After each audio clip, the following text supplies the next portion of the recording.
বিয়েবাড়ির স্বাদে গরুর মাংসের রেসিপি একদম বাবুর্চির মতো করে আজ আমি আপনাদের সাথে শেয়ার করব। আসসালামু আলাইকুম।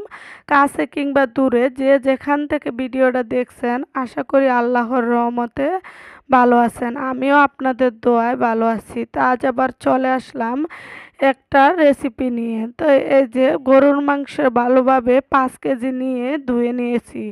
এখন কিউব করে কাটায় 1 বাটি পেঁয়াজ দিয়ে দিচ্ছি। 2 টেবিল চামচ করে আদা বাটা, রসুন বাটা 4 টেবিল চামচ দিয়ে দিচ্ছি। লবণ স্বাদ মতো, হলুদের গুঁড়া 2 টেবিল চামচ, লাল মরিচের গুঁড়া 2 টেবিল চামচ। এখন দিয়ে দিব আস্ত গরম মশলা। তা আপনারা আপনাদের মাংসের পরিমাণ অনুযায়ী দিয়ে নেবেন। তো এরকমভাবে আমি উপরে সবগুলা ছিটিয়ে দিয়ে দিচ্ছি। এখন গোলমরিচের গুঁড়া এবং জিরার গুঁড়া ও ধনিয়ার গুঁড়া 1 টেবিল চামচ করে দিয়ে দিচ্ছি। তো এখন দিয়ে দিচ্ছে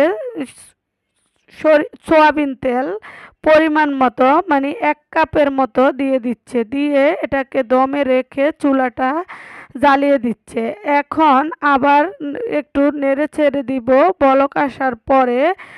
এখন আবার দমে রেখে দিব 10-15 মিনিটের জন্য। তো মাংসতে কোনো মানে পানি অ্যাড করা হয় না, মাংসের ভিতর থেকে বের হয়েছে।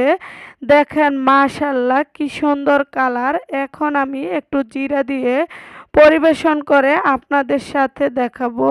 খেতে যেমন টেস্টি হয়েছে, দেখতেও লোভনীয় হয়েছে।